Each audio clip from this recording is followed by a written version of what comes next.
This is the Nadia channel.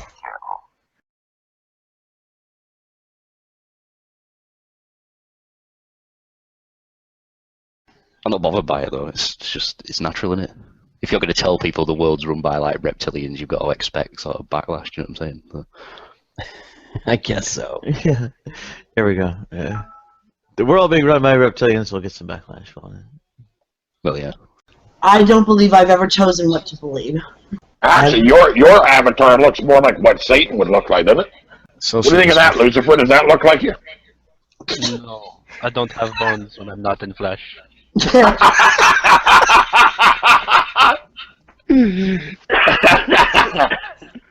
Oh, that is rich, man. But since I'm focusing on real debaters like Matt Dillahunty,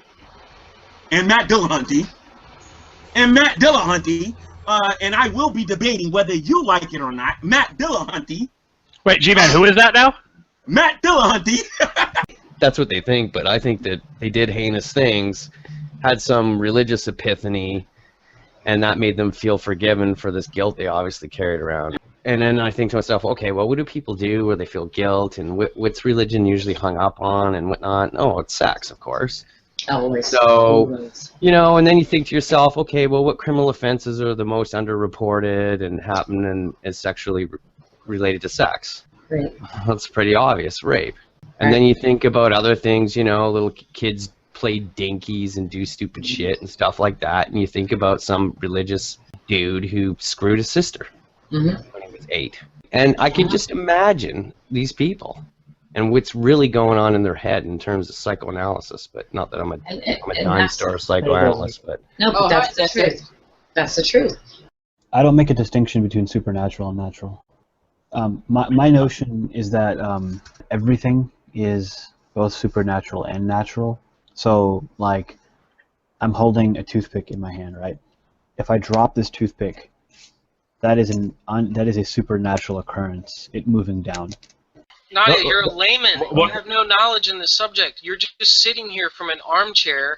You never read up on this stuff, and you're just kind of giving over your thoughts on it as if you sat down in some Cambridge or Oxford class and have done like 5 areas of study.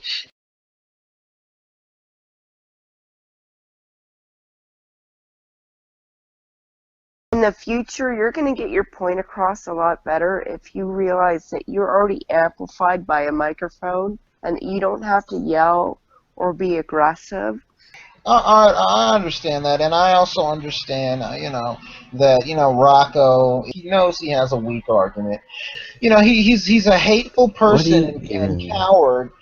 So you basically didn't hear a word I just said or my suggestion.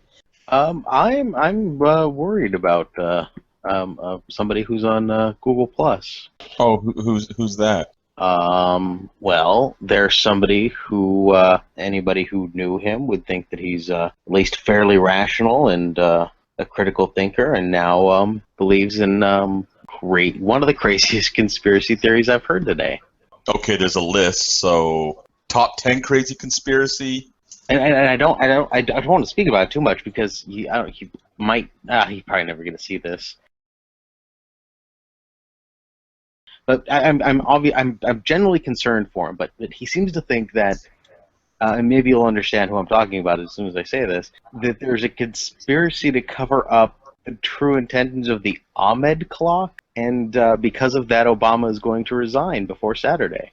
I don't know. If I could get him in here, then you can talk to me. I have never said anything like that in my entire time. I'm just trying to remember. No, I'd be lying if I was dogmatic about what I'm simply trying to remember exactly.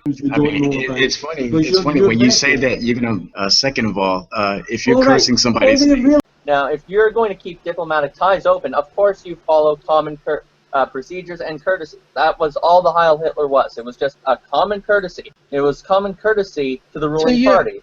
Yeah. Yes, to anyone. Let me ask you a question. Would you have saluted? Most likely, yes. Okay, well, I wouldn't have. No, you would have. There'd be no saluting. You no, would have. hell no. Oh, everyone likes fucking to think salute. It was part of the But you're a good little sheeple.